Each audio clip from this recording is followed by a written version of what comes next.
The sheriff turned to Clint, but his words were for her. "Some say he's the best shot they've ever seen with a rifle or a handgun. I reckon if he says he'll keep you safe, he will. If that's all you want." She raised her head, and dull blue eyes as pale as summer clouds showed little sign of caring one way or the other what might happen to her. "That's all I'll ever need, Sheriff. I'll ask for nothing more than he's offering." "Well," Lightstone shrugged, "I guess being safe is important." 1,000 words floated unsaid in the air between them. Clint decided if Carissa wanted to keep her secrets and fears, he'd let her. Digging up memories wouldn't do either of them any good. He offered his hand, and to his surprise, she took it. He helped her stand, tucking her thin fingers against his elbow as they walked out. When he lifted her into the wagon, he couldn't believe how slender she was, skin over bones, nothing more. No one said a word until they got to Quaker House. Martha and James Adams had lived in Huntsville for as long as Clint could remember. They were good people who ran a small boarding house for women.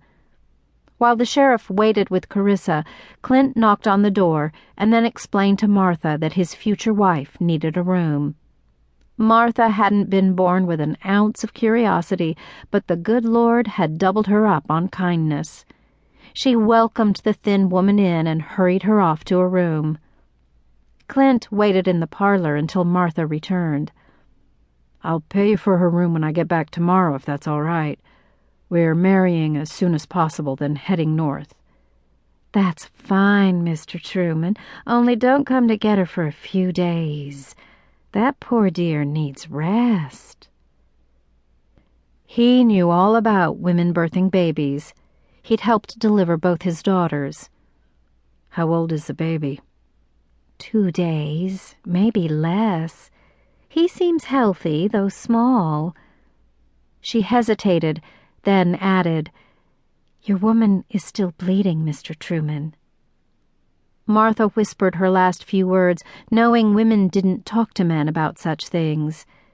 "If she travels north tomorrow, she won't make the journey. You'll pay me for 3 days, and she'll stay longer if need be. I'll see she gets the care she should have had the minute the baby was born." He nodded. Arguing with Martha would be like disagreeing with a saint. "Tell my future wife that I'll be by for a visit tomorrow, but it may take a few days to sell the land, so she'll have to stay here. I don't want her thinking she's slowing us down."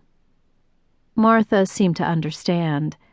"Come by for supper if you like. You'll be welcome." Clint smiled. "I'll do that." It had been a long time since he'd been around kind folks, and it felt good. "And I'll be sober." Martha smiled and winked. "I wouldn't let you in if you weren't."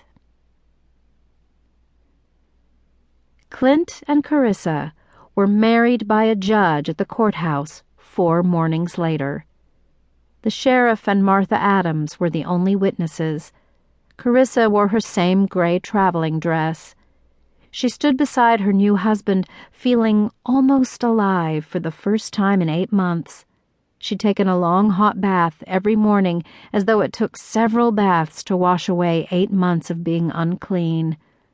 She'd eaten all meals plus the morning breads and the afternoon tea cakes Martha insisted she have every day. When Carissa washed the dried blood and afterbirth off the baby that first night at Quaker House, she'd studied him by candlelight, amazed at how perfect he was. One of the women in the prison helped her deliver, but there had been no clean water for either of them to wash afterward, and Carissa had been afraid to say anything, or the warden might not have let her leave. What brought the baby to her had all been ugly, but he was wonderful. She thought back about the rape, the murder, her arrest, her time in prison. Someone she'd trusted had attacked her, then lied, and somehow she'd lost everything. Her friends, her job.